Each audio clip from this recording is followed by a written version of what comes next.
That cool.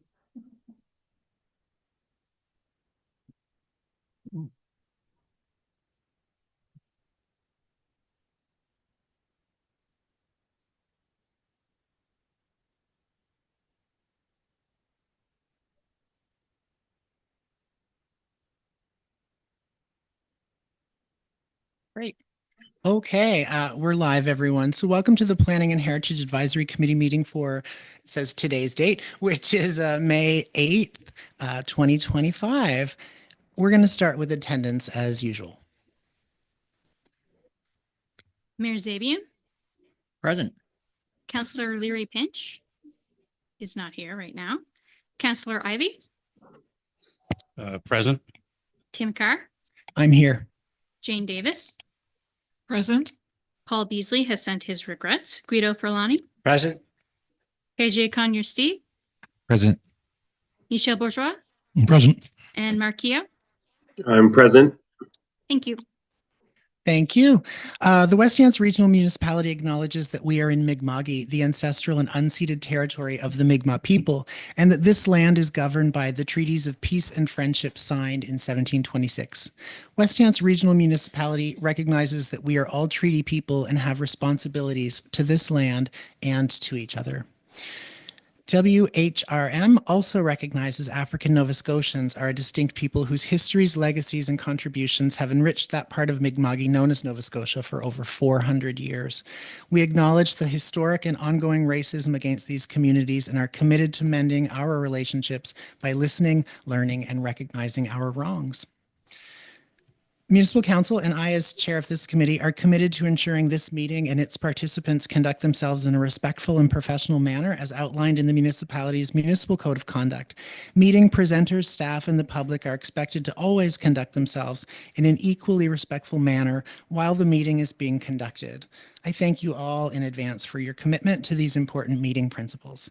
So I remind everyone when you speak into the microphone, be sure that you're leaning in close enough so that everyone can hear what you're saying. Sometimes I think online it's difficult for people to pick up things and the subtitles don't always get it either.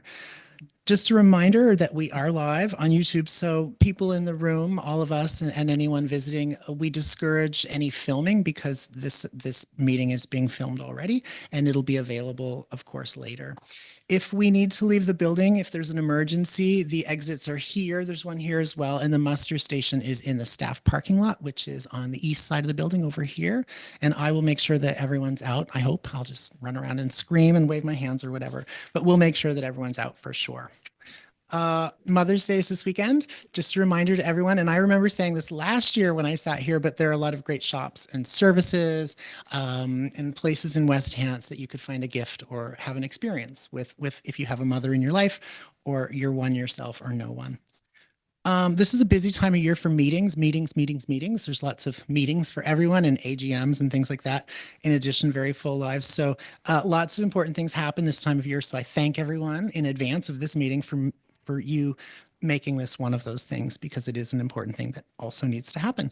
I'm also aware that it's not my world, but that there's hockey happening and that there are Canadian teams still in the playoffs or whatever. So yay, go sports is all I can say about that. And I hope that our meeting doesn't interfere too much with people's viewing habits or whatever. So does anyone around the table or on Zoom have anything you'd like to say before we start? Go ahead, Guido. Thank you. Well, as you were talking about being Mother's Day, I'm not really Catholic or Christian, but in Italy today, May 8th, is the day of the Holy Mary. And by the way, I just learned that they elected a new pope. Yeah, and they don't know yet. Huh? You know the name? Oh, really? Okay. And but again, I'm not terribly Christian or Catholic, so I don't really know what I'm talking about. Instead, in terms of announcement, I have a few questions from citizens and an email from a citizen regarding last time. Sure. We can speak later. My question to you is, when do you want me to bring them forward in the Q&A at the end? So if you have questions, yeah, I encourage that. And if people, we have a public participation period. So that opportunity at the end of our meeting is for anyone here to sort of make comments that might be applicable to the things that we do here. And I guess that would include you as well, if you'd like to maybe. Yeah, Is totally. that okay? Just knowing when is the Sure. proper time. So Yeah. that's great. Yeah. Sounds good. You might have to remind me. I mean, I probably not. I'll remember, but yeah, remind me if not. Click your light on for sure. Okay, KJ. Just want to give an announcement that the Rural Community Foundation of Nova Scotia has just started the Rural Pride Fund. So basically, this is an initiative throughout Nova Scotia looking to provide resources and flow through funds for rural communities who are looking to build pride organizations. Our West Hands Pride was one of the first communities that came on board to pilot this idea with us. It's a really cool initiative. We're looking for charity partners to also work with us throughout this process. But yeah, we're trying to show up as a foundation with rural communities who are looking to organize pride events throughout the year. Thank you. And most of our community is very rural, and rural pride is certainly something that exists here, but can be encouraged for sure. Thank you, KJ. Okay, I see no other lights or hands up, so we're going to move on to the approval of the agenda and any additions or deletions. Would anyone like to make a motion to approve the agenda? Guido, thank you, Guido. Seconder? Thanks, Jim. Second. And okay. Thank you, Counselor. We have one of the counselors here weighing in. That's great. And I don't think I'm still learning up here. I think that because there are no additions or deletions or anything like that, we don't really have to vote as a whole on it. We just need to pass the motion. Does anyone have a declaration of conflict of interest about anything that we're going to talk about tonight? No, I see no hands, and we'll seek approval of the minutes. And again, unless we're making changes to them, it's just a motion that we make and second, and then we move on with the agenda. So would anyone like to make a motion? Guido, thank you. A seconder? Second that. Thank you, Michelle. Okay, so we're going to move on to new business. And I just want to emphasize too that I never want to appear to be moving quickly through anything. I'm never in a rush, but these things are just sort of things that we have to do and make these motions. So thank you everyone for getting through that. So we're going to move on to new business 6.1, which is file number 24-11, a development agreement for 60 Old Walton Road in Upper Burlington. And Planner Hong is going to take the lead on this one. Chair, Yes. I would have a kind request if possible. Sometimes it's easier to follow on our agenda. Mhm. If the staff can provide the number of the page that piece is in quickly, you know what I mean? Okay, Because sure. here we see that and here we can follow on the numbers, just as a Okay. courtesy. Yeah. I see sometimes it's included for like near the end of our reports and things like that. So yeah, and we'll have lots of information I know up on the screen too for the public to see. So Planner Hong, go ahead. Okay, thank you, Chair. So good evening, everyone. Tonight's our first application is 60 Old Walton Road in Upper Burlington. This is a development agreement application. So begin with some background. A completed application was received from Matthew Moore on February 3rd this year. And the application was to consider permitting an automotive repair shop by development agreement. So this is the orthophoto of the subject lot. The property is currently used as a personal residence with an existing automotive business operating out of the garage. The majority of properties nearby are single unit residence, and there's also a farm and also the Upper Burlington Community Center across the street. And this image shows an excerpt of the West Hands Generalized Future Land Use Map, which shows that the subject lot and the surrounding properties are designated agriculture. And this image shows the excerpt of the zoning map of the West Hands Land Use Bylaw, which shows that the subject lot and most of the surrounding properties are zoned agriculture priority 2, which would allow a list of agriculture related uses and also residential uses as well. And here is a picture of the proposed development location back in February on the subject lot. As mentioned, the repair shop will be running out of the garage as shown in this picture.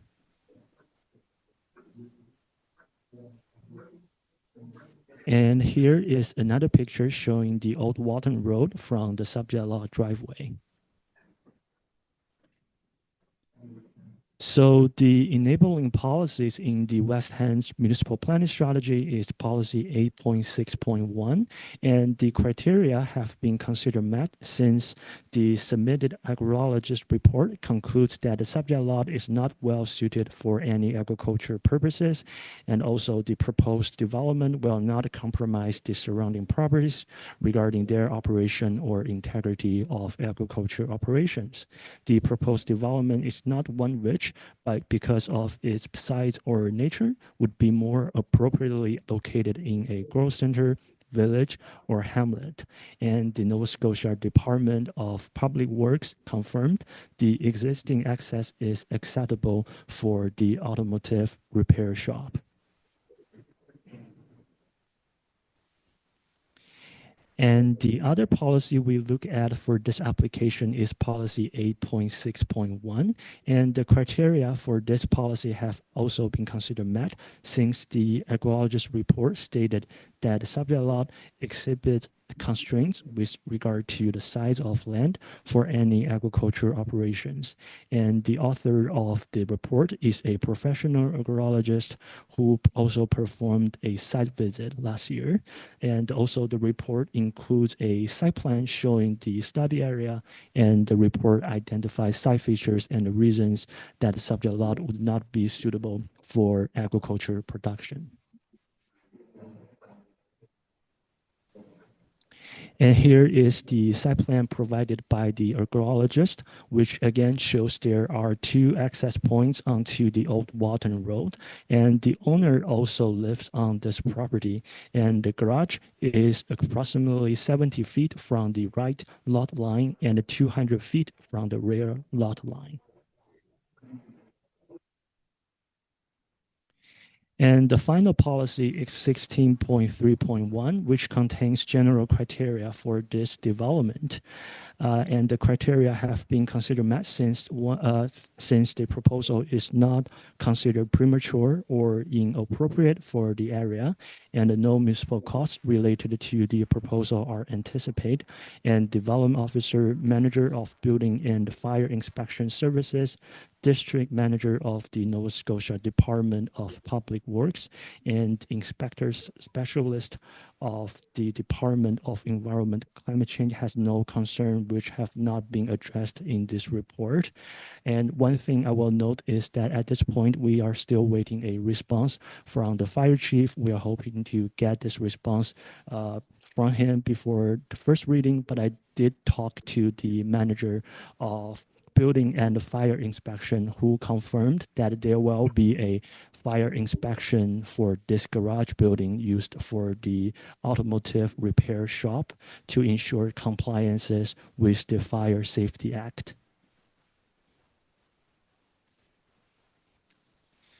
So in terms of the development agreement as written, it permits an automotive repair shop to be contained entirely within the existing garage, and hours of operation are limited to weekdays from 8 a.m. to 5 p.m.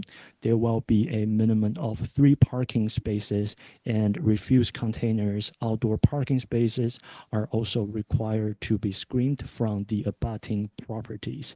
And the property owner is responsible for the safe storage and disposal of waste products. So through the planning process, we first held a public information meeting on April 2nd. The deadline for the comment period was April 16th, and no comments were received during the comment period. So tonight we are at the PAC meeting for recommendation, and moving forward, it will go to council for first reading. After that, there will be a public hearing and second reading where council will make their final decision. If the application was approved by council, the notice of approval will be placed in paper, and that would outline the 14-day appeal period to the Nova Scotia Regulatory and Appeals Board. So this brings my presentation to the end. I have my recommendation on the screen. With that, thank you, Chair. Thank you, Planner Hong. Does anyone have any questions, or do you need to seek clarification on this file from the planner? Jane, go ahead. Thank you. If you could bring the development agreement up on the screen, if you can, just want to go to section number 4.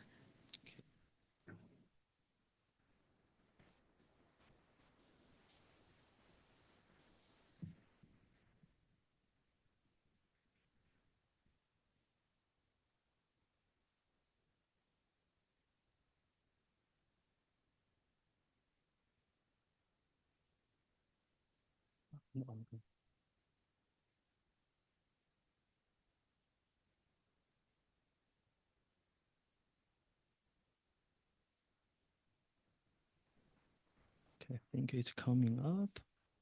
So section 4.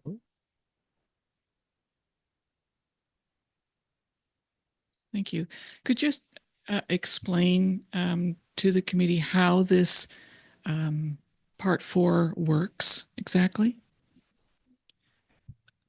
Through your chair, you referring to 4.1?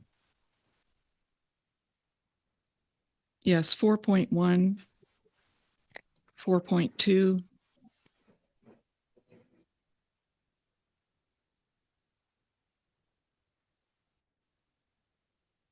Through your chair, so 4.1 outlines the commencement of the development.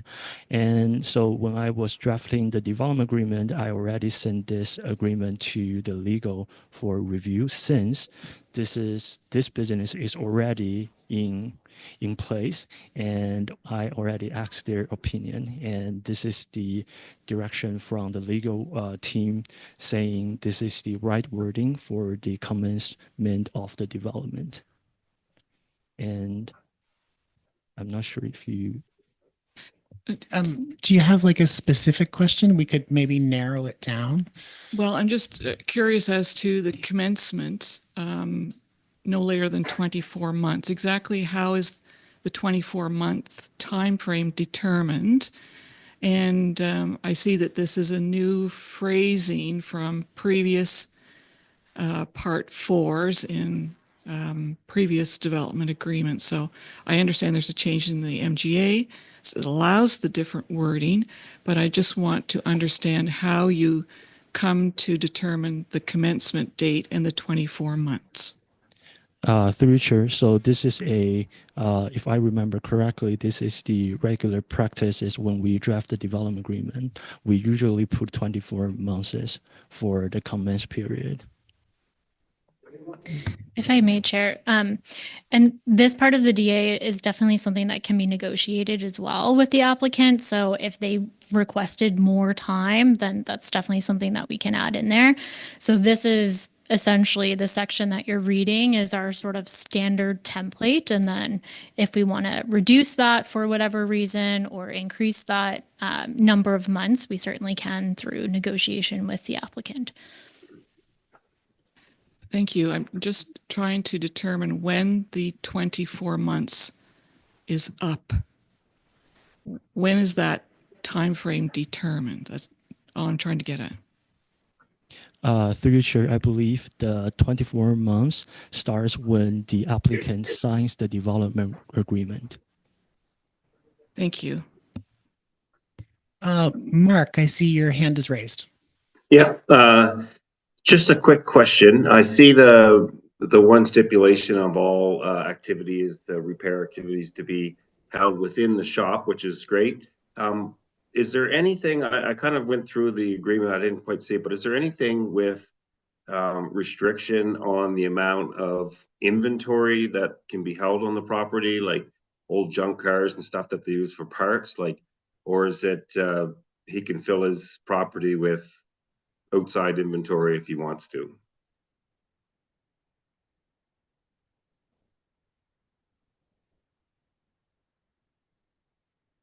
So through your chair, just need to quickly review the development agreement. I believe, give me 1 sec.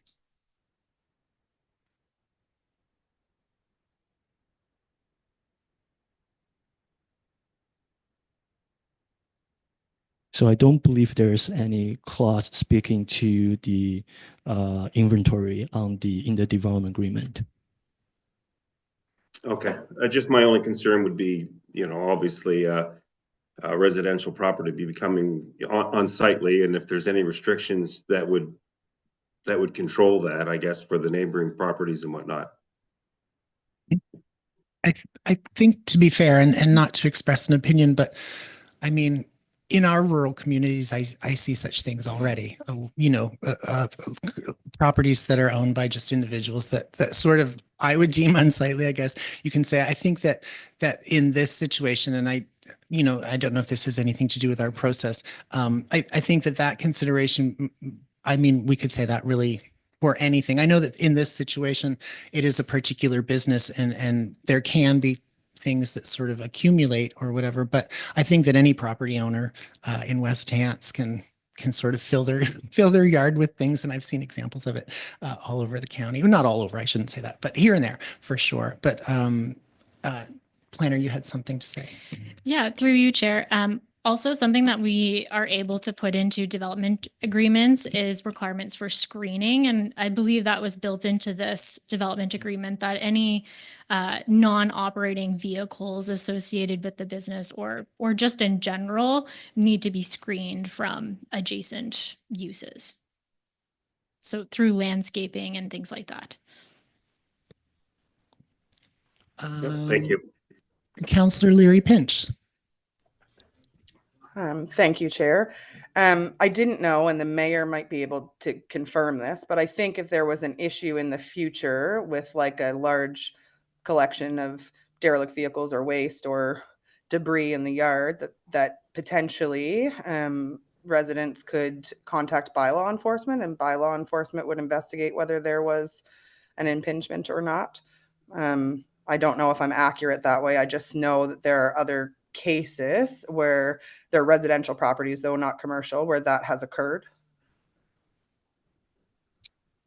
I can actually kind of speak to that just as from a personal perspective. I've made a phone call to the bylaw officer before for a commercial property, actually, in my own community, and it was responded to quite quickly, actually, and the situation was resolved. I mean, that's just one example, but there is a mechanism for people in our communities to sort of look for assistance with things that they deem unsightly. KJ, go ahead. Yeah, so my question is geared towards the community engagement.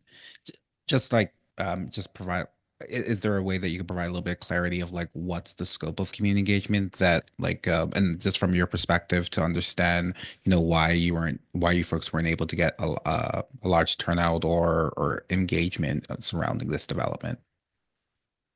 That's a good question. So the first engagement that we did it through the public information meeting, which was broadcast online on our municipal YouTube page. I think that was back in April 2nd. I think we had around 16 members of public attended that meeting, but many of them probably were there for the other applications. So I'm not sure how many are there just for this specific application. And also we mailed I think it was like 500 feet radius to the adjacent properties. And the fact is, we as a planner, I did not receive any comments or get any calls from the adjacent property owners. So that hopefully answered your question. And also we will be having the public hearing, which is the final stage for this application, which will again send out the mails and to the surrounding properties, and it will be another opportunity for the public to attend and express their comments or any concerns they have. So hopefully that answers your question. Thank you. Okay, I don't see any more lights. I know that there was the first part of a recommendation.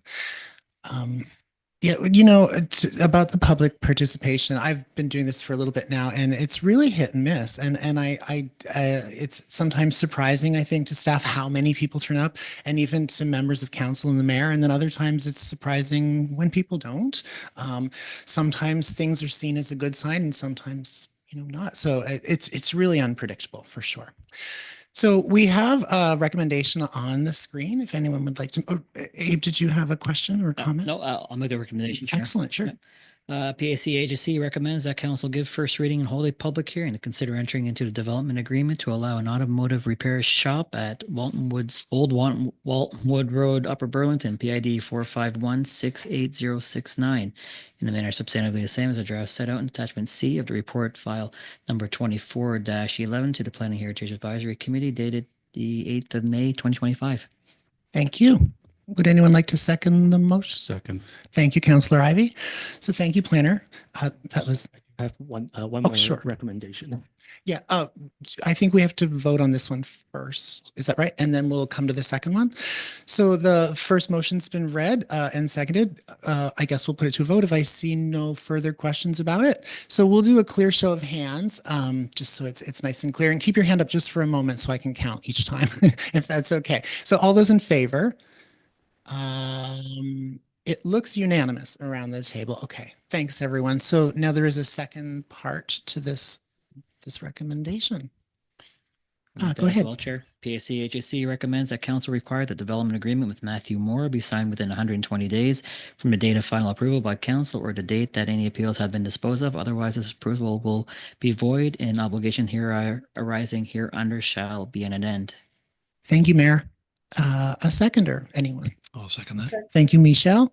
And questions about this component of the motion? No. So we'll put this to a vote again. Clear show of hands, if that's okay with everyone. It looks unanimous. Okay, the motion has passed. Thank you, everyone. So we're going to move on to 6.2, which is file number 25-04, a development agreement amendment for Upper Water Street in Windsor. And Planner Fougere is going to take this one.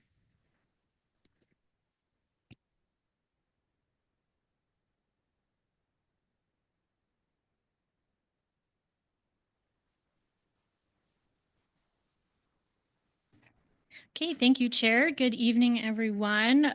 This file starts on page 55 of the agenda for anybody following along through the agenda. So tonight I have for you for consideration a new application for a development agreement amendment for a property at PID 4505-6363 Upper Water Street in Windsor. So the application was received in January of this year from Cody Stanford, who is the president of Seastone Developments, the owner of the property. And the request is to amend the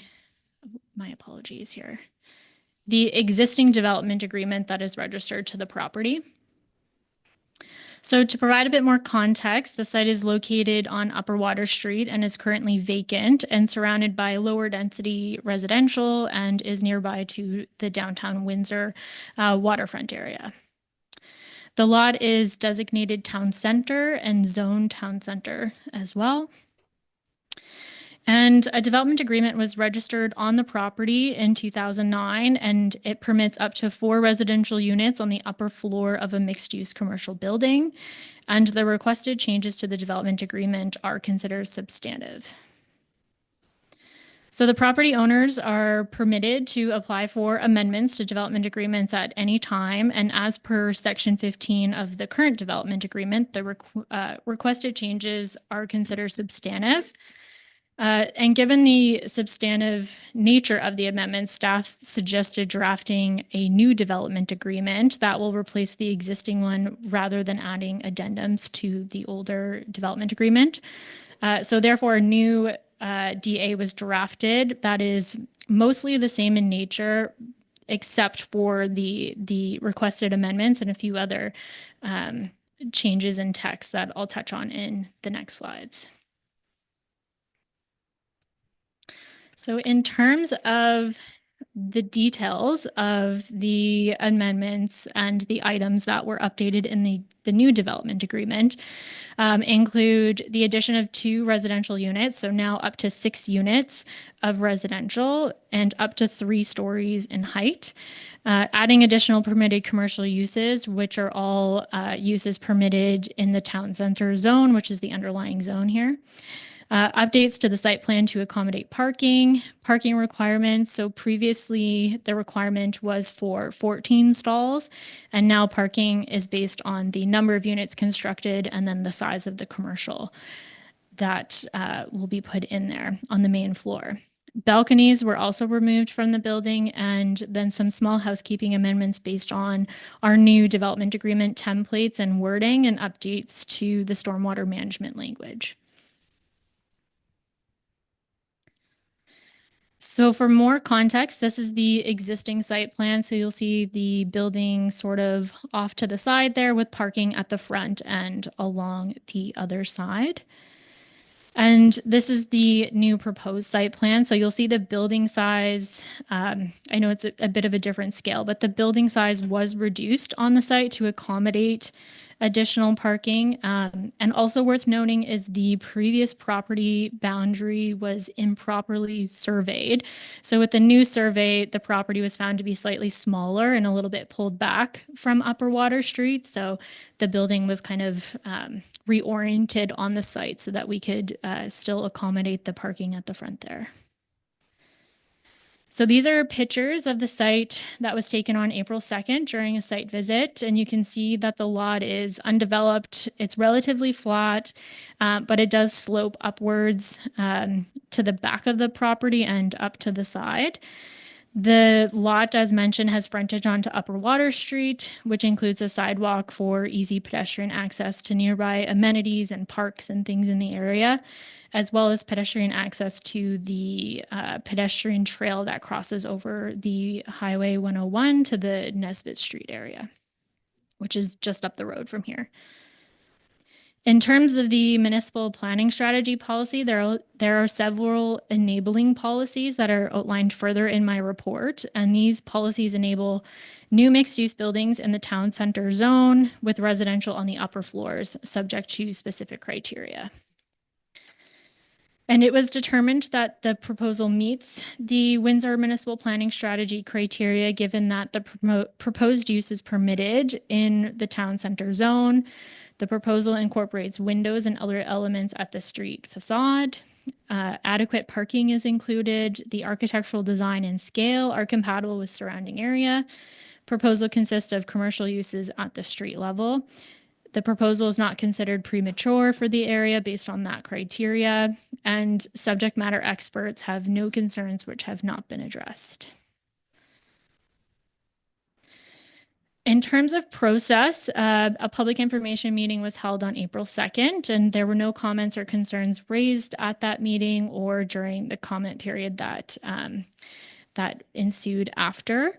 And from there, staff drafted the development agreement and went through the necessary reviews and negotiation process. And now we are here at PACAC for review and recommendation, which will be followed by, of course, the council approval process. And with that, I'm happy to take any questions, and I have 2 recommendations. Sure. Does anyone have any questions or do you need clarity on anything? Councillor Ivey. Yeah, thank you, Chair. Just this microphone.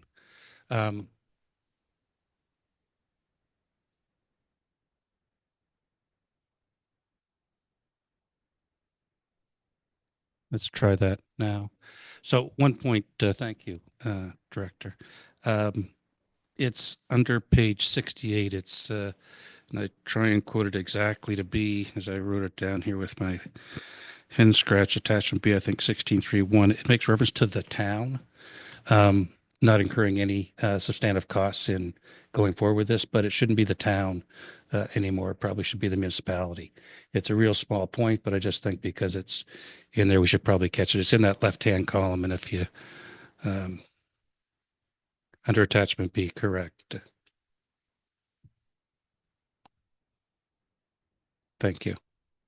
So it's just it's just something to get caught up as, it'll still be substantially the same, but just I think that we're making reference to the town there, which must go back to the original perhaps agreement that existed in the amendments. Somehow it came through, but I could be wrong on that, but I just make that as a point. And then the other question that I had, I guess two questions that I have, if I could. One is on the street frontage here, it shows 0 feet. And that section, 2.3 minimum front yard of 0 feet. Can I just have that explained to me?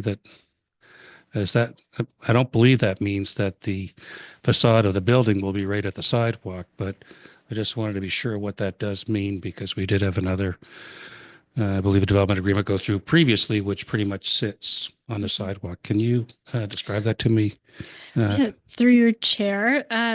Just to follow up on your first point there, if I'm looking at the right column, the left-hand column is the criteria just directly out of the Windsor municipal planning strategy. So that's why it speaks to the town. It's just the old MPS, which, will be updated through the plan review process. So that's just directly quoted from the MPS there. So that's why it's referencing town if I'm looking at the same section.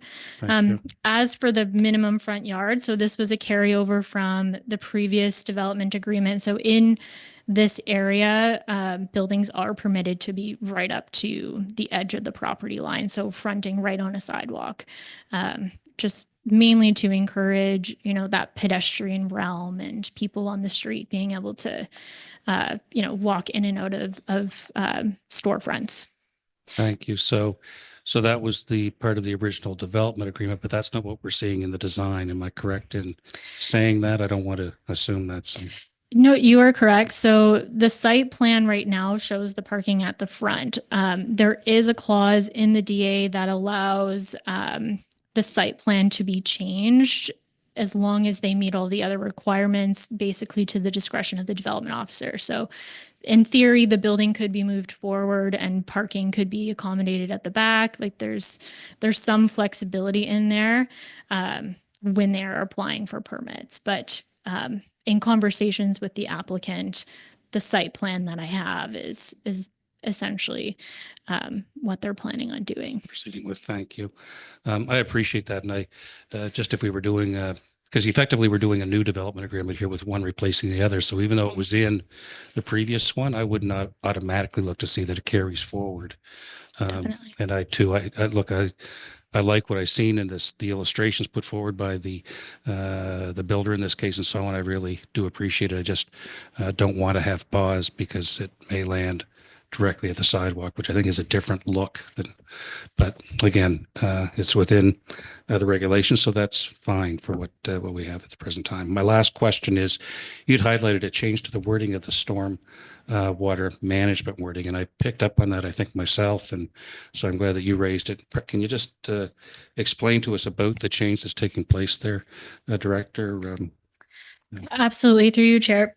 I'll do my best. So we developed this new wording with consultation with the Public Works Department. So they would probably be able to speak to it a little bit more technically than I can. But essentially, it still speaks to the balancing of pre and post development flows. So stormwater needs to be essentially managed on site. So the wording there was changed a little bit, but essentially says the same thing. And then further down in the clause speaks to removing any liability from the municipality. Also speaks to the ability for the municipality to follow up after construction to make sure that these things are in place and that stormwater flows are balanced. It adds kind of that to the clause. Okay, so thank you for that. And, we've had a lot of conversations about this, and I'm not going to soapbox this. I just to say that, and we've seen different changes in the wording that has taken place on that over the course of the last year. We've seen a couple of those. And so I'd have preferred that we would have seen or had a conversation versus debating it or having any discussion on about it related to an application, that we would have perhaps been aware of that beforehand, just as a comment, not a criticism in any fashion. But and I do want to see this go through, so I'll be supportive of it. But it is a change in wording that has connotation changes, I think, to an application. But thank you for the explanation. KJ, Yeah, so I have two questions. My first one is like from a business development standpoint. Has the with when you're going into the new negotiations, has the municipality took into considerations about providing guidelines on what type of commercial businesses could go in to this property, or is that something that municipality has done? Yeah, so through this process, we did add additional. So the existing development agreement essentially took the permitted commercial uses in the town center zone and scaled it down to sort of cherry picked. And so through this process, we added more just to give the developer more options in trying to secure commercial tenants in there. So we've added a few different things as permitted uses in there. Okay, and my next question is just more of my curiosity. Being that it is close to Fort Edwards, like will this building hinder the view planes from Fort Edwards? Through your chair, great question. It's a 3-story building and it's set quite a bit lower than the houses behind it. So I didn't include the pictures here, but we did take a walk up there and basically it would be sort of at the roof line of the existing dwellings that are kind of up the hill or potentially even below that. So we did cap it at the 3 stories.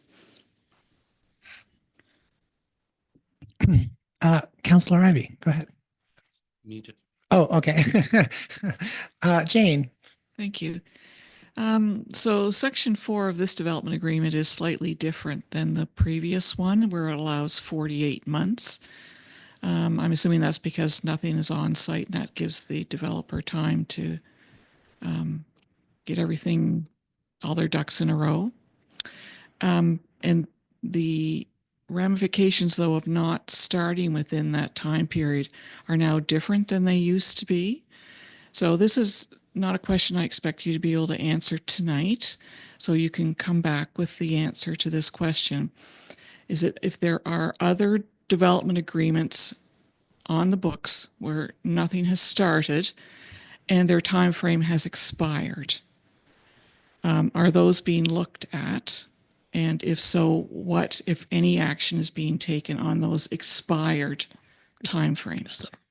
Point of order, Chair. Yeah. It's not the topic on. Yeah, I'm going to take discussion. a note about that question, and that's something that maybe we can communicate with. But yeah, the topic that we're discussing right now is just this recommendation, this particular file, and we never want to, when we're talking about a file, compare this file to another file. It can create a bias, I think, in my opinion. So when we're dealing with a file, it's always important to stay focused on what it is that we're responsible for with this motion. And I'm not and trying to this do presentation. that. Excuse me. I'm not trying to do that.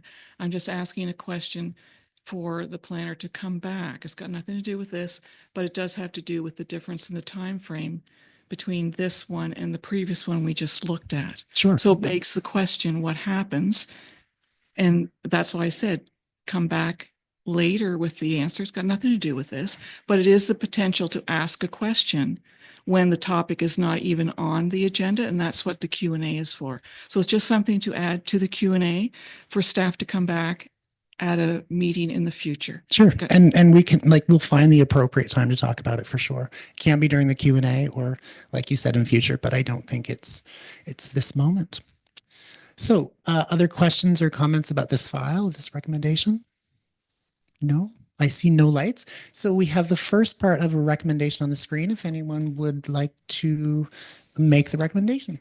Go ahead, Mayor. I can do that, Chair. PACHC recommends that council give first reading, hold a public hearing to consider entering into a development agreement which replaces the original development agreement on PID 45056363 on Upper Water Street, Windsor, in a manner substantively the same as the draft set out in attachment D of the report file number 24-04 to the Planning Heritage Advisory Committee report dated May 8th, 2025, taking note that this development agreement will discharge and replace the development agreement recorded at the Land Registry Office on November 25th, 2009 as document number 947-94790.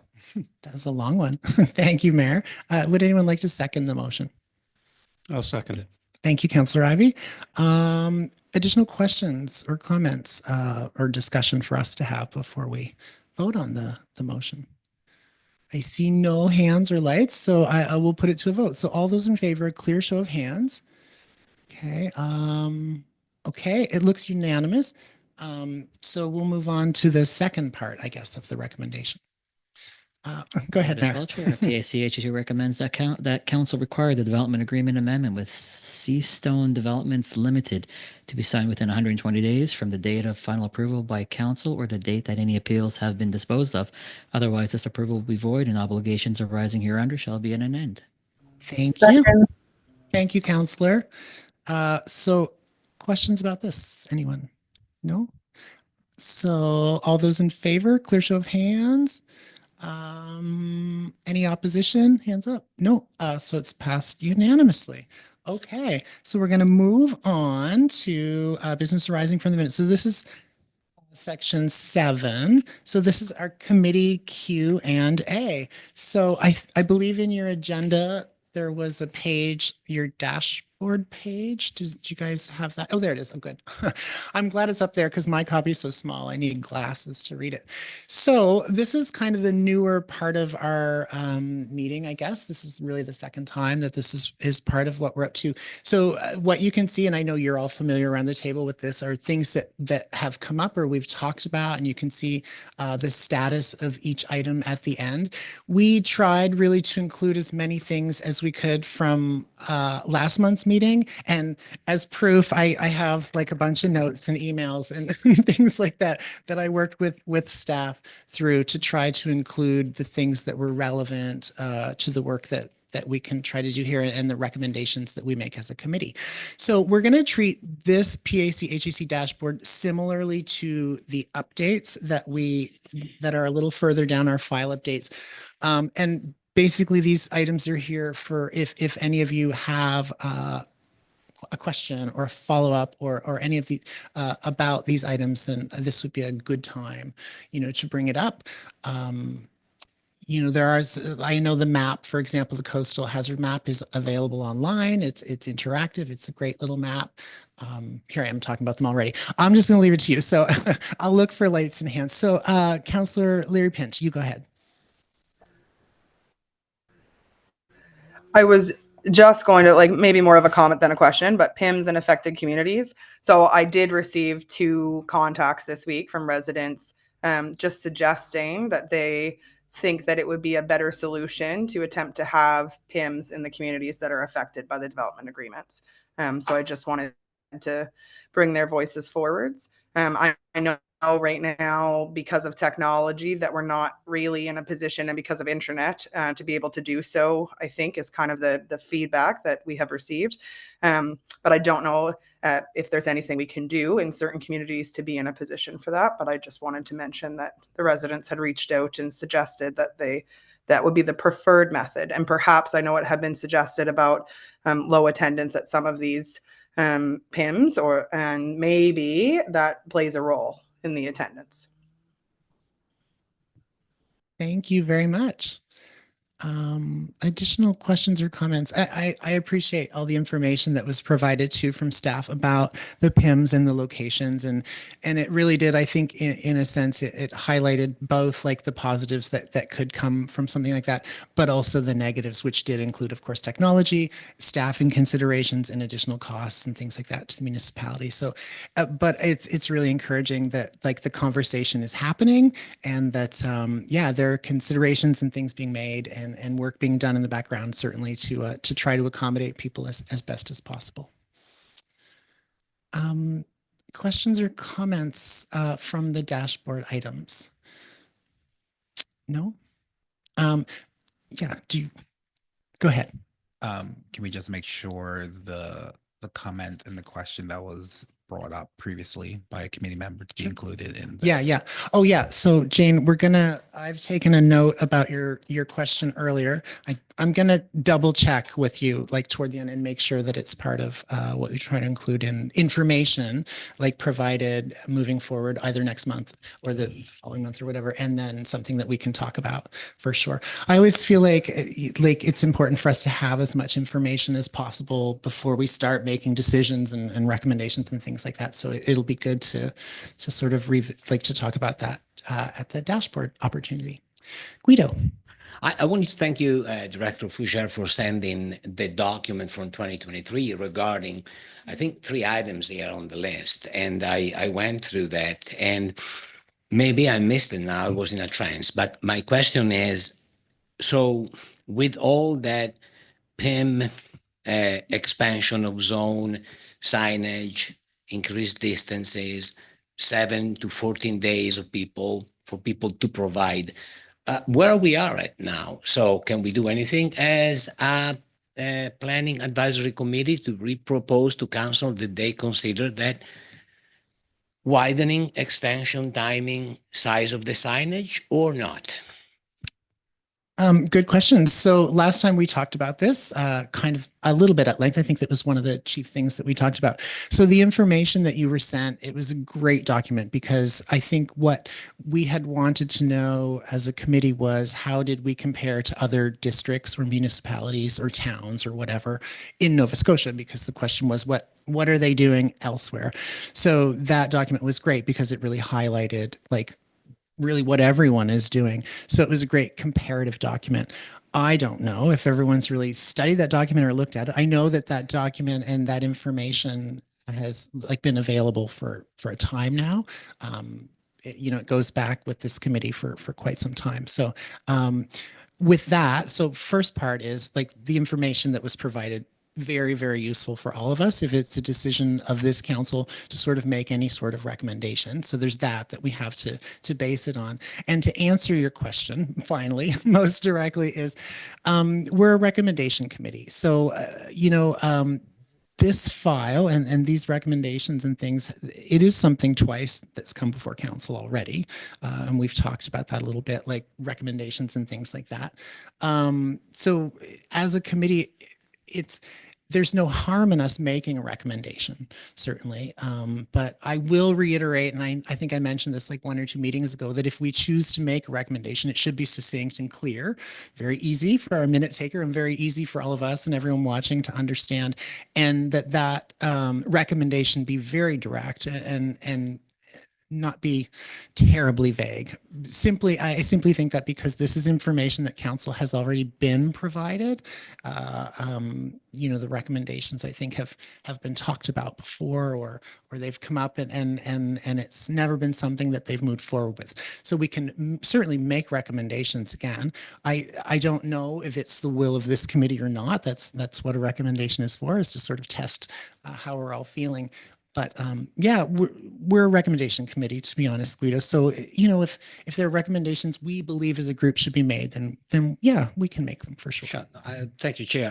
I appreciate it because last time I really didn't understand where we landed with that. Yeah. I was the first time I was hearing about it. I've been in this committee only for a few months and absent twice. That information to me was making sense. The recommendation, the staff was making sense, and that's why I was wondering where we were at. I don't know the history of the council because, I've been here in Windsor only for 4.5 years, so I know very little about the history of this land. Yeah. Is it the case if we make a recommendation? I can make a recommendation immediately. You're always welcome to make a recommendation. We can have a quick discussion about it and see how people feel. Okay, so I move to recommend that council reconsider the staff recommendation from 2023 regarding distances, size of signage, and timing of PIM. If there is any mistake in English and grammar, let me know. So I tried to write it down as quickly as I could. Could you repeat yourself just one more time? Sure. I recommend that council reconsider the staff recommendation from 2023, whichever number that was, I don't know it. Okay. In regard to distance from 300 feet to 1,000 feet, of size of signage, and of length of time from 7 to 14 days for the public to give an opinion. Okay, I think I have the gist of it. Guido's made a motion about a file that has come before us, certainly before. So the process that we follow is that there's a motion on the floor. Someone is welcome to second it, of course, as we do with all motions, and we can have a discussion. We can also have a discussion right now to see how people are feeling about it and whether or not we're going to move forward. Yes, I don't take it absolutely personally if no one is supporting. Well, we are a recommendation committee, and that's kind of why we're here. But our conversation that we had last month, I know that it kind of, we talked about the pros and cons of change, and things like expenses to the property, the builder or the developer, things like that, and additional expenses and things like that. And we also talked about, I think, a little bit about the purpose of it, which was in some ways to engage the public more, I believe. But on the other side of that, points were also made that, I believe the quote was, "If it ain't broke, don't fix it," was something that I remember from our meeting, just to kind of give balance to the conversation, just to remind people some of the things that we were discussing. But does anyone around the table or on Zoom have an opinion about the motion, or would like to second it, or would like to have a little chat about it? I'll second that. Okay, thank you, Jane. So the motion's been seconded. We can discuss it a little bit further if you'd like, and I can reread it again at some point if people need. Councillor Ivey. Yeah, I'll just weigh in with an initial comment, and I've been an advocate for us in looking at finding ways to improve the way that we're communicating with our residents on the changes that we're making to the planning and land use bylaws. I think that's a really good objective for us to have. I don't know that what we're looking at here is the right way for us to tackle it. If we want to improve the awareness of the changes that are taking place, whether it's MPS or land use, or if we're wanting to broaden that message, it may not be that it's got to do with distance or sign size or the length of time in advance that we're advertising. That's what I call the marketing challenge that exists around this. And then the communication tools that come out becomes as, the way to meet your objective and trying to get the broader base. So I don't know that what we have here is going to do that. And I know that we talked about this in council again. It was just a year ago, I think, and it got bounced back. Being an advocate for this, it makes it difficult for me to say this, but when you look at the chart and the table that we had circulated by planning that came out to us all, West Hants actually is probably leading in virtually all the categories for what it's doing by way of signage and timing and online and so on. So we're doing, certainly by way of volume and by way of measurement of criteria, pretty darn good compared to everybody else. And so for that reason, I'm not one who says that, what we're doing now is good enough, so let's just leave it.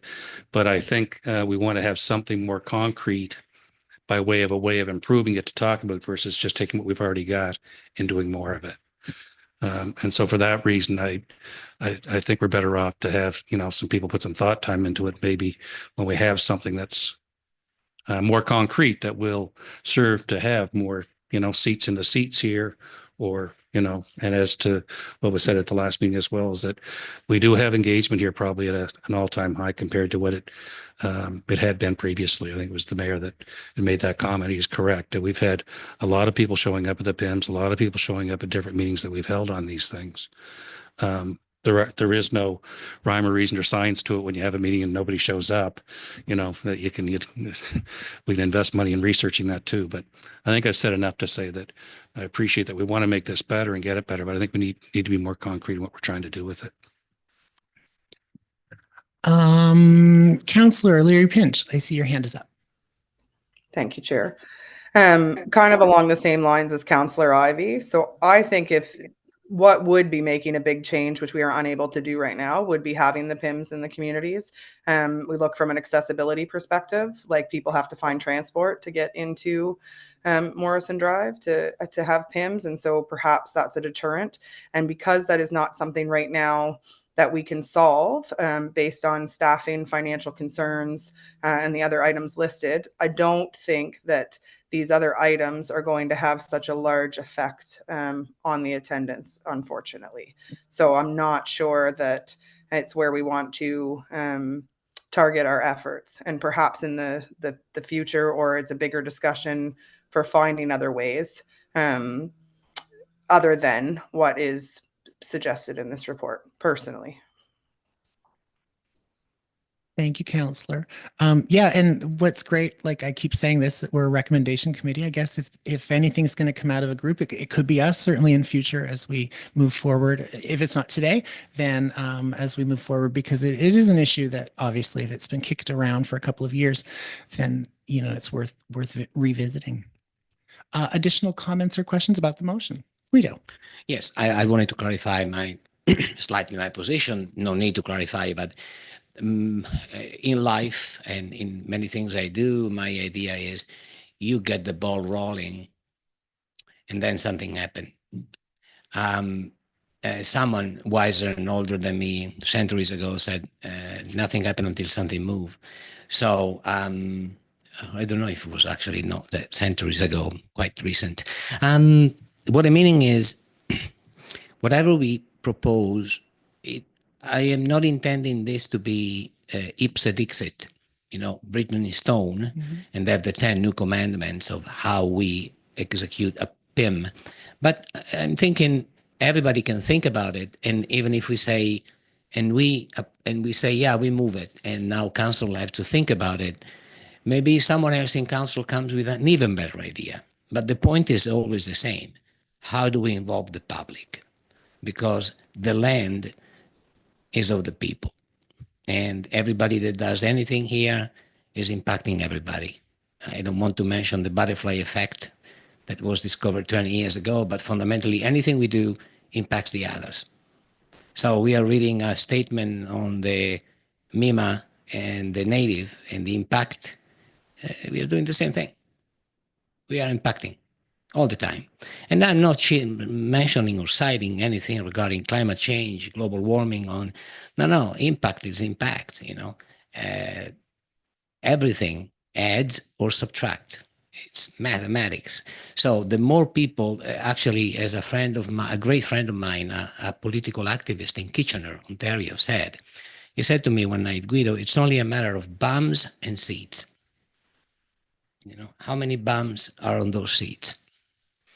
And that to me stick. That's the meaning of politics. The polis means the people.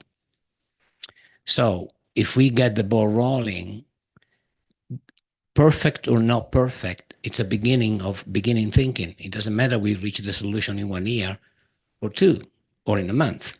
That's my take. Thank you. Thank you. Okay. Additional questions or comments? KJ. Yeah, I have a question for staff. Am I allowed to? It really, I'm not sure, to be honest. I think this is more a time for us to sort of have an open discussion, and I would hate to involve staff or put them on the spot. Well, I will put this out into the ether, and like a question that I've been thinking about is, like we have a pretty healthy community center network within this municipality, and like I really feel that there could be some synergy in exploring what with that hybrid approach where the municipality is subcontracting community centers to help be the stewards and facilitate these conversations because of the trust that these centers have built, as a way to look to explore how do you have these conversations in community, but then also just activating third spaces throughout our municipality and just sparking conversations around civic engagement. I'm getting a little frustrated hearing conversations around financial resources or capacity when this region as a whole is heavily like pushed by volunteers that put a lot of their time into ensuring that there is community buy-in in their different niches that they're in.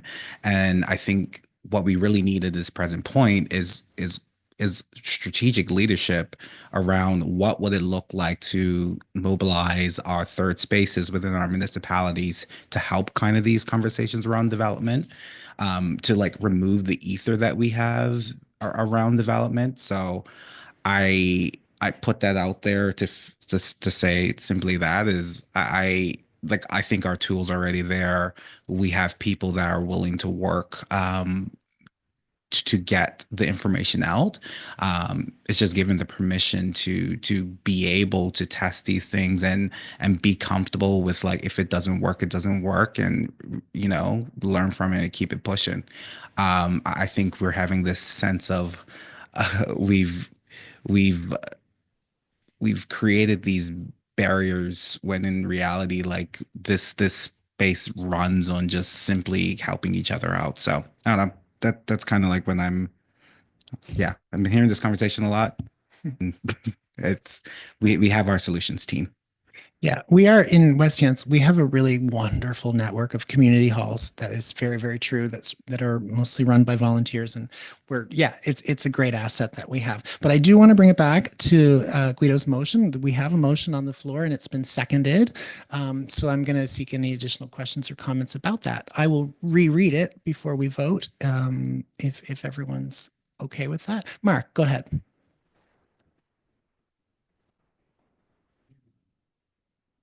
Oh, I think you're muted, Mark.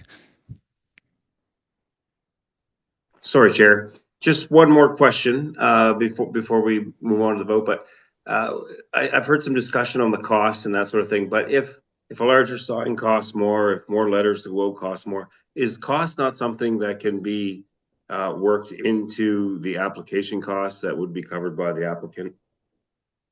I think the costs are covered by the applicant, actually. And so by expanding an area, essentially, I'll give the example of the mailouts.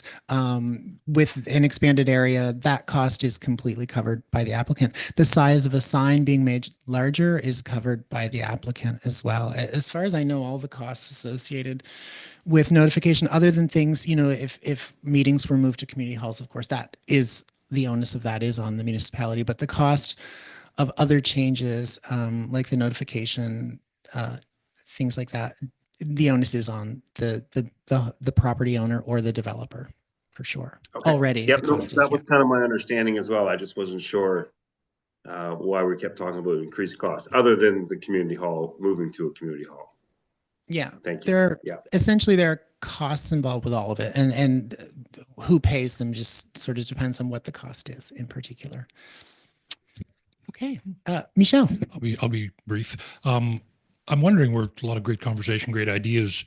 I'm wondering if we're not just pushing the same package back to council, expecting a different result. It sounds like there's some great opportunity. Maybe we can take a break and come together with a package to go to council that includes some of the great feedback that we've had around the table, versus going in and just expecting a different result with the same thing that doesn't include some of these. Just my thought. Yeah, I actually had the same thought. Looking around this table, I know how motivated and engaged all of you are. So I feel like if something is going to happen, it'll certainly come from this committee, whether it be, like I said, this evening with a motion, or if we decide as a committee to move forward with this and make this something that we, or maybe individuals on the committee choose to champion, for sure. Additional questions or comments? Okay, Guido, I'll probably do a terrible job of trying to reread your motion because I wrote, it's so messy, but you will certainly do, because you cannot speak with the same Italian accent. I couldn't even begin to try, I don't think. So the recommendation is that council reconsider the staff recommendation from 2023 regarding increasing notification distances from 300 feet to 1,000 feet, the size of signage, and the timing of the PIMs from 7 to 14 days. That is the motion that I have, and it's been seconded. So we're going to put this motion to a vote, everyone. So all those in favor of this recommendation, please clearly raise your hand so that I can do a count. So all those in favor. Okay. I see I see 3 hands. Okay. Opposition. I see 5. So the motion has been defeated. But I will say, Guido, that this conversation isn't over, certainly, for, I believe, knowing that this committee that perhaps moving forward with our meetings, we'll find opportunities to revisit it and maybe make it more of a succinct thing for council to really consider. Yeah. Absolutely. Totally fine with that. Actually, I think what Michelle said now and what KJ added and Councillor Ivy, I think it would be good for us to begin thinking already next meeting to have a little item where we bring in new ideas for this increase zone and we up level it to the next level. Okay, thank you. I'm Thank you. taking notes to keep track of everything for sure. Okay, so we're still sort of at the dashboard items. Like I said, a lot of them are just information that we've discussed or it's information that's available to the public. And this list will change as we move forward and talk about different things. I already know like we're going to have 2 new things for sure to talk about next month or to revisit again. So I don't see any more lights or hands up. So we're going to move on to our file update. Oh, sorry. No, I'm so sorry about upcoming public information meeting on May 21st, 2025. So there's a, is it planner or director, Fougere? I don't want to get it wrong. Acting Director. Okay. Fougere. I won't forget. So we're going to talk a bit about the development agreement with Bear Lake Wind Farm, and Acting Director Fougere is going to take this one. Yeah, so I'll be brief. We do have a public information meeting scheduled for May 21st, beginning at 6 p.m. here at 76 Morrison Drive in council chambers here. So this is a new application from the applicants for the Bear Lake Wind Farm. So they've modified their application from ones that this committee has previously seen. So reducing the number of turbines and reducing the geographic area that the wind farm development will be on. Okay, so just to repeat and let everyone know who's listening and everyone in the room, that meeting will be held on May 21st at 6 p.m. here, and that's a Wednesday evening. So just make a note of that. Okay. We will move on to our file updates. And again, there are a number of file updates that were included in your package. We won't stop and visit each one, but we will stop and talk about one if there's anything that you have a question about or need some follow-up on or are curious about even. So just take a quick look through your agenda. So it's section 9, 9.1, all the way down to 9.9.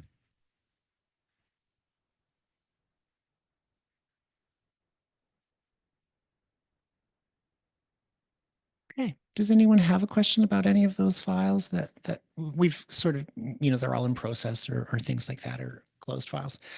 If not, we'll move on to the exciting building and development activity report. And I know this is near the very end of our agendas on your laptops there. So I'm going to see if anyone sees the page, shout it out to all of us. So 110. 110, page 110. Perfect. Thank you. So questions about this development and activity report? Is there anything that sort of stands out to anyone that you'd like clarity on? No? Okay. So we have a notice in our package as well from the municipality of Chester. And I know that you all probably took a look at that. It's just really a notice regarding their short-term rental accommodations and the way that they're approaching that. So I guess I can't answer any questions about it. So just something for us to read. If you're more curious, get in touch with the municipality of Chester, I guess. So at this point, we're at the part of our meeting for public comments.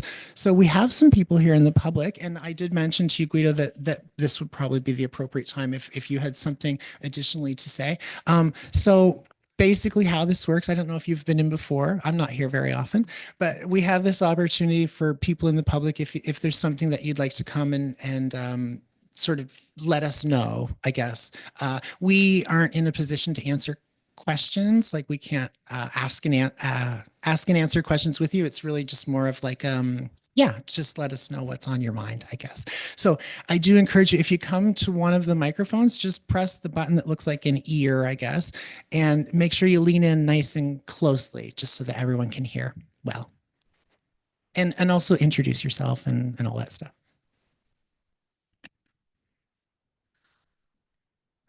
My name is Kathleen O'Brien, and I'm here to ask if I can get you guys involved in creating a telecommunication tower procedure for West Hants. Since we don't have our own procedure right now, besides our setback bylaw, everything has to default to the federal government's policy. And so that means we only have 1 month for public consultation, and that's either by email or by phone. So there's no community meeting, no council involvement, and the radius notification for this 90-meter tower is less than 400 meters. The public comments are given to the Land Use Authority, and I've been told those will not be considered when the letter of concurrence is sent for this tower. So basically, there's no community input. So I'm asking if you guys can help establish one. We need something that includes better public input, larger notification radius, and makes it mandatory for our council to be involved. And the ISED, which is the Innovation for Science and Economic Development, they can actually help develop these procedures for the municipalities. They've done it with other ones across Canada. And I've asked Mr. Furlani to get involved and bring forth his research that he's done, because he follows the newest research on towers, and I wanted him to share his knowledge as well. I'd like to be involved if possible, because I found a lot of holes in the current procedure that we have. And a big thing is the lack of council involvement. So I had actually collected over 70 signatures just from our little area to get our council involved. But unfortunately for this tower, that's not going to happen. So I would like to get something established in writing, so then next time it has to go to council.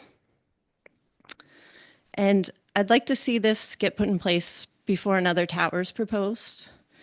With all the issues we've had and the way everything's been handled with this tower currently, I'd like to make sure that other residents don't have to fight just for the basic procedures to be followed in this case. I mean, really, this one should get rejected, and we should put in a telecommunication tower procedure, and then we can start fresh and actually do this one right. Other municipalities have done that in the past, where they've rejected just so they could get something proper in place. So if you guys would please consider looking at getting West Hants a proper, well-outlined telecommunication tower procedure. Thank you. Thank you very much.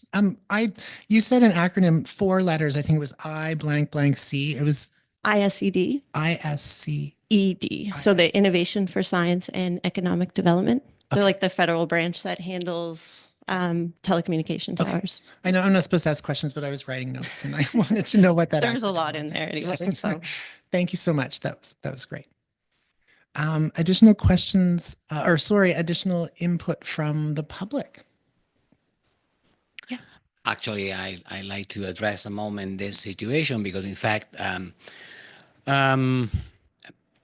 what happens is that, and Councillor Ivy might notice the similarity, you begin to be stopped at Sobeys and Real Canadian Superstore, or simply receive emails, or people call you, which is great. I love it. And maybe people heard me saying I am of the people, by the people, for the people, which is a Canadian, and there's not a Canadian statement, it's an American statement made by a great statist, Abraham Lincoln, in the Pittsburgh delivery speech. And I am. So I am not of the corporate, for the corporate, and by the corporate, because the corporate doesn't exist. Humans exist. I am an individualist, I am a localist. I'm not a globalist, and I am an individual, not a persona. A persona is another thing. A persona is a mask. I say that because I like and love when people address me for help. I'm here for that. That's why I sit in boards. And Kathleen O'Brien, Miss O'Brien, which she bears a last name that is very meaningful to me, and is actually very meaningful to the whole of Windsor. Not because there is a road entitled, but because in fact her acquired great-grandfather is the first civilian that bought the house where I now reside. The Three Gothic house, which now we own, Heather and I, was purchased by Mr. O'Brien before moving up in Martok and making a copy of that house, which is a story in and of itself. Fantastic. So in a way, we have a connection there. And Ms. O'Brien is just asking that we do not just send letters. She sent me a letter sent that, who is Christopher Burns? Our development officer. And he answered her, and the whole of the council basically saying that council cannot do a thing. Maybe. I have the email here. But maybe we can do something. Maybe we can put a procedure in place. Maybe we can do what we want to do here beginning next time regarding distances and involvement on the public. Because this is the people that are asking us to do something. If you don't work for the public, who are we working for?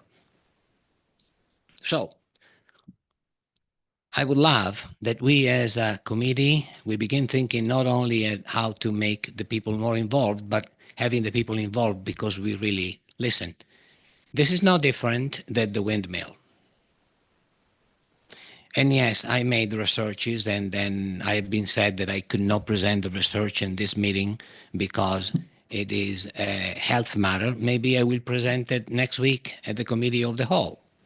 But I've actually have people send me information about the effects of radiations on PubMed, which is the most relevant publication in the United States regarding medical things, talking about bacteria, like Dr. Ole Johansson speaking that in a paper that I mentioned a few weeks ago that came to me in an interesting way. So what I'm trying to say is I don't think that there is a shred of a difference between a windmill and a cell tower. And especially in the United States with the new HHS secretary and the speed at which they are changing down there. I think that perhaps even in Canada, we will have some shake and we will begin to realize that they didn't tell us the whole truth, and only the truth about EMF and RF and Wi-Fi. So I encourage us to begin thinking, what can we do instead of what we cannot do? Because as I read in the same email, MP Cody Blois ghosted these people, didn't answer to their request at the federal level at all. Now, maybe he's very busy, totally understandable, but I believe we must answer to our people. Thank you. Thank you, Guido. Anyone else from the public interested in making comments? No, I always try to encourage people to come up. See, I'm very convincing. So I will say I did email Guido about this situation. We did kind of look into it, and it, what Guido was saying is true, that really it's a federal jurisdiction and things like that. But we would like to hear your comments as well, please. Thank you. Hello, everyone. My name is Judy Millard-Weil, and I wrote some notes because I'm a little nervous. So let me kind of start off by saying that on this topic, I think some of you might think that I'm wearing a tinfoil hat, but my defense is with age comes wisdom. And I believe that it is wise not to just accept the words of others on face value, but to seek the truth behind the words. So that said, I want to talk about the EMF problem with the Wi-Fi and 5G towers and everything we have pretty much. I've done a lot of research on the topic on the effects of the electromagnetic field radiation. Scientists and medical researchers have been warning the authorities for decades now on the harms. and there are thousands of studies worldwide on the effects of radiation on all living things, even our soil. So I won't bore you with the details, but if anybody wants to know, I've got lots of links. And I think the effects on all organic life is a topic that the municipality needs to be prepared to discuss. So this, just a minute, here we are. This study I gave to Mr. Ferlani, and I'm here to ask you to have him maybe have a discussion about it, because it has to do with Ollie Johansson, and he's of the Karolinska Institute of Medical University in Sweden. And the topic is antibiotic resistant bacteria. And that's becoming a really big problem as we progress with Wi-Fi and 5G, because the bacteria, they communicate on the same wavelength as 5G and Wi-Fi.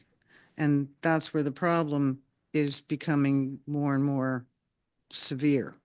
They've got quite a big problem in Europe right now. So there is information on Health Canada's website under Safety Code 6. And there's another website, the National Library of Medicine, which I think is nih.gov. And they have a really good article on it. And they also have 225 links of other studies that have been done on this topic. So it's something that's like really important. And this is just one of the threats we face. The others are, I mean, your cell phones have warnings on them if you care to read your directions, and and say you shouldn't have those up to your ears because of the EMF radiation.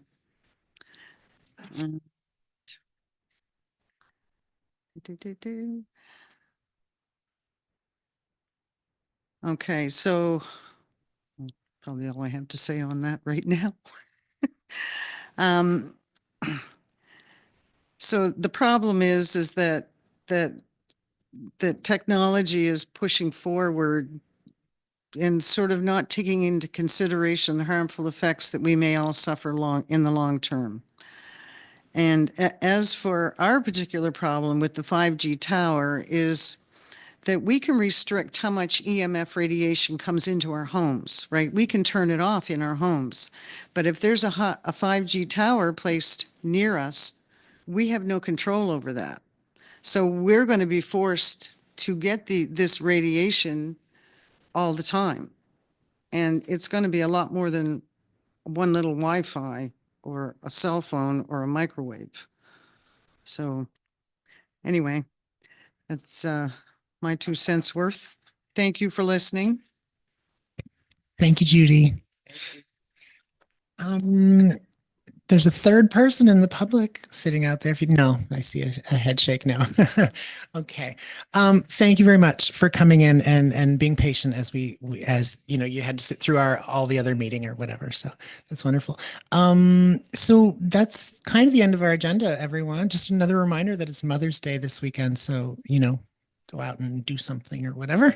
I'll seek a motion. Oh, Guido, go ahead. Oh, no, nothing. I actually wanted to speak about the emails I received about the last meeting and the intervention from Dalhousie and what people told me about infilling, the concept of infilling. I received feedback. But I think I want to leave us tonight with what Ms. O'Brien and Ms. Miller left us, reflecting on the importance of towers. And I will bring forward that email and those information and questions I have for the staff regarding the Dalhousie presentation, because I received some critiques about it. And they are relevant, they are from the people, and they need to be heard. And the concept of infilling. I will not proceed with this stuff this time. I want to leave on what these ladies just brought us, and think what we can do to help them. to increase the distance between that dangerous towers above their head. Even in their house, I believe there are 2 or 3 kids. So yeah, thank you. Okay, thank you. That's our agenda. So I guess I'll just seek a motion to adjourn. KJ? All right. That's it, everybody. Have a great weekend, everyone, and week or whatever it is. Yeah. Take care.